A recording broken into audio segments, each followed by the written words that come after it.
কবর জিয়ারত করা সুন্নাহ পদ্ধতি কি? জিয়ারতের সঠিক দোয়া কোনটা? আমাদের সমাজে কবরের দিকে ফিরে নামাজের মতো দাঁড়িয়ে যেভাবে দোয়া করার প্রচলন আছে তা কি সুন্নাহ সম্মত? দেখুন, কবরের কাছে যাবেন, কবরবাসীকে সালাম দিবেন। কবর জিয়ারতের উদ্দেশ্য হবে দুইটা। কবর জিয়ারতের উদ্দেশ্য কয়টা? এক নম্বর উদ্দেশ্য হলো কবরে যাবেন যাতে আপনার আখিরাতের কথা স্মরণ হয়, যে আমাকে এখানে আসতে হবে, তো সোজা হয়ে যায় সময় থাকতে আমি তওবা করে ফিরে আসি।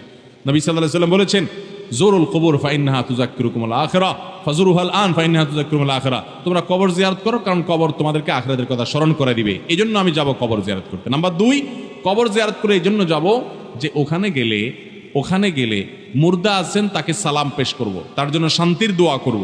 অর্থাৎ মুর্দার জন্য দোয়া করতে যাব আর নিজে আখিরাতের কথা স্মরণ করতে যাব, বাস কাম দুইটা। এই জন্য আপনি কবরস্থানে যেয়ে সালাম পেশ করবেন, শিক্ষা গ্রহণ করে মনে মনে চলে আসবেন। এটি হলো কবর জিয়ারতের আমল। সেখানে গিয়ে অনেকে বলে যে দুরূদ শরীফ 12 বার পড়তে হবে, সূরা ইখলাস এতবার পড়তে হবে, সূরা ফাতিহা এতবার পড়তে হবে, সূরা আলহাকুমুত তাকাসুর এতবার পড়তে হবে। কবর জিয়ারতের এই ফরম্যাট নবী করিম সাল্লাল্লাহু আলাইহি ওয়াসাল্লাম থেকে কোনো হাদিস দ্বারা প্রমাণিত। তো যেটা নবী সাল্লাল্লাহু আলাইহি ওয়াসাল্লাম করেন নাই, এই সূরাগুলো তারা জানতেন, দুরূদ শরীফ তারা জানতেন, সাহাবায়ে কেরামরা করেন নাই, তাহলে সেক্ষেত্রে এটা আমরা করব কার নির্দেশে ভাই? কবর জিয়ারত করা যদি একটা আমল হয়, একটা ইবাদত হয়, সেই ইবাদত হবে মুহাম্মদ সাল্লাল্লাহু আলাইহি ওয়াসাল্লাম বাতানো পদ্ধতি অনুযায়ী, না আমাদের মন গড়া হবে। অতএব কবরে গিয়ে সালাম পেশ করবেন, সালামুন আলাইকুম দারা কওমিল মুমিনিন, হে ঈমানদার অধিবাসীরা, তোমরা যারা এখানে শায়িত আছো তোমাদের শান্তি বর্ষিত হোক। ওয়া ইন্না ইনশাআল্লাহু বিকুম লালাহিকুন, নিশ্চয় আমরা তোমাদের পরে এখানে এসে যুক্ত হব, আমরাও চলে আসবো এখানে এক সময়। আনতুম সালাফুনা ওয়া নাহনু বিল আসার, তোমরা আগে গেলে আমরা তোমাদের পিছনে আসছি। এই দোয়াটা বিভিন্নভাবে আসছে, বিভিন্ন হাদিসে, যে কোনোভাবে হাদিসে যতভাবে আসছে যে কোনোটা পড়লেই হবে। এমনকি আসসালামু আলাইকুম ইয়া আহলাল কুবুর, হে কবরবাসী তোমাদের মধ্যে শান্তি বর্ষিত হোক, এটুকু আদায় করলেও সালাম দেওয়া হবে। এটাও বিভিন্ন রিওয়ায়াতে আসছে।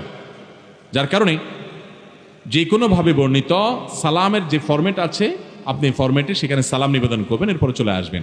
যদি সেখানে দাঁড়িয়ে আপনি দোয়া করতে চান, তাহলে কবরওয়ালার দিকে না, দোয়া হবে কিবলার দিকে, আল্লাহর কাছে। কার কাছে দোয়া হবে?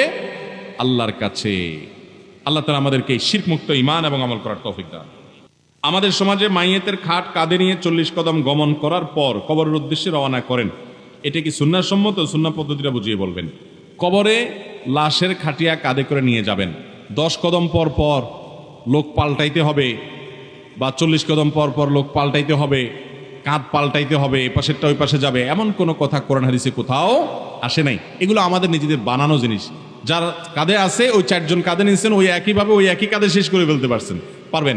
আপনার কাঁধে ব্যথা হয়ে গেছে, আরেকটা কাঁধ পাল্টাবেন, সেটা ভিন্ন কথা। তো ওইটার নামে কোরআন হাদিসের নাম দিয়েন না যে এত কদম গনে গনে করে তারপর পাল্টাইতে হবে। মাঝে কেউ চাইলে কাঁধ পাল্টাতে পারে, নতুন মানুষ ঢুকতে পারে, এপাশ থেকে ওপাশ যেতে পারে, কোনো অসুবিধা নাই।